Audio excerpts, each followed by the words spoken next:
Hey there, I'm Delores. Welcome to Affinity Designer Weekly Fundamentals. This is lesson ADF 005, and in this lesson, we're learning about artboards. What are artboards, and when are they actually useful? Just because a feature exists doesn't mean you need it for every project, and understanding that can simplify your workflow right away. Here in ADF 005, I want to explain to you a little bit more about creating a new document. One of the things I have not talked about is an artboard and why an artboard might be useful in creating a document. The place I really use that is when I'm creating something like a greeting card series. Here I would change this to be 5x7 vertical if I'm doing vertical cards, for example. And I'll just show you a couple things here about this panel. Generally, when it comes to a greeting card, I don't want any margins or any bleed at this time. Sometimes I do have a bleed, but it's after I know specifically who I am selling this card to or where I'm uploading. One of the biggest places that I work with is a company called Cardile, and there I don't need a bleed, so I'm not going to put it on. And then back in general here, I'm going to change this to be 5 inches wide and 7 inches tall. So here you see that I can specify in inches, which is what I usually work with. If you prefer to work in millimeters or centimeters, whatever way you like to work, I personally like inches, so I'm going to change that to 7, and then I'm going to have a 5x7 vertical card, no margins or bleed. One of the things that I didn't point out before was this creation of an artboard.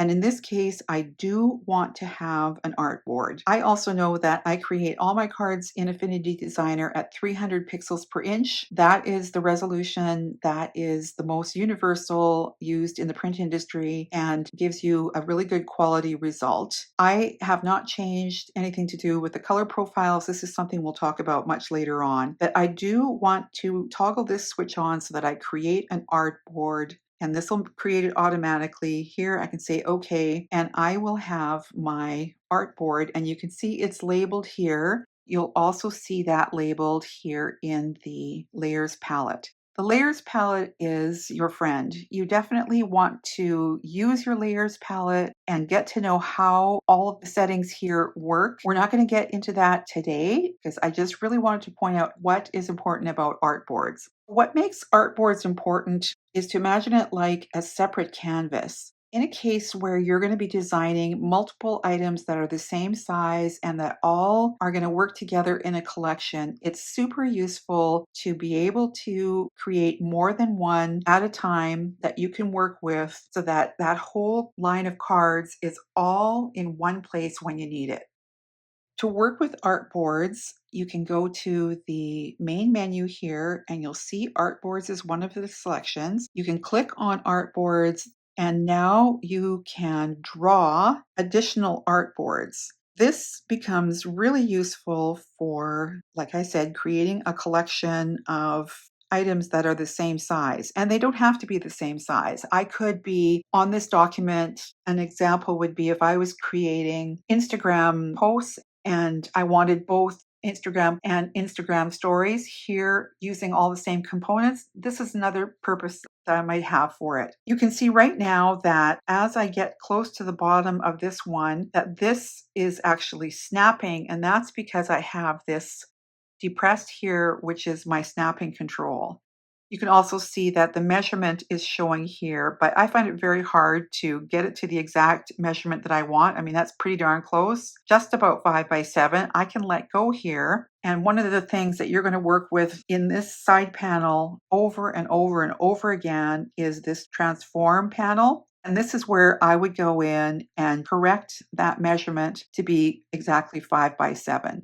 In the layers panel here, you'll also see that I have now created that second artboard and it's standing completely separate from the first. So you can do that and just draw additional artboards, but I can also use the move tool here and I can select this artboard, tap on it to select it, and what I could do is duplicate it. So I could either double tap here and duplicate, and you'll see it's made another version of that artboard here. This is one way I could duplicate, and the other way I could duplicate would be to start dragging and then put 3 fingers down, and I'm not only duplicating it, 2 fingers would duplicate, but 3 fingers keeps it perfectly parallel. So as you can see there, not only do I have my artboards, they were evenly spaced. This one wasn't, but I could move this one and it'll just naturally take the same spacing as I had on the other ones.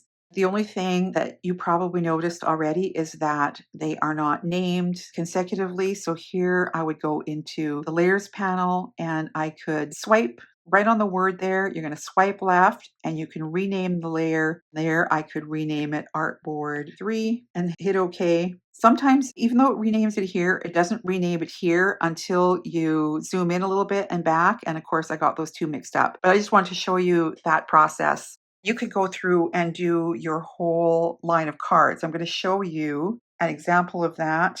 Find one of my card lines. There's a couple of examples, but here you'll see that this is my entire process for designing this particular line of cards. I've got some of the motifs that I used. I've got some of the lettering I was considering using, auditioning, so to speak, for the cards. I've got my original sketches. I've got the mood board that I worked with, and I went through and designed this entire line of cards all together on this same document. And what was great about that was that my whole everyday line is here. And when it comes to keeping them consistent in look, it was easy to do. I was able to borrow little motifs here and there and alter them slightly. I was also able to, at the end, export these. And you see they're all named. And when it came to exporting them, I had the choice of exporting them individually.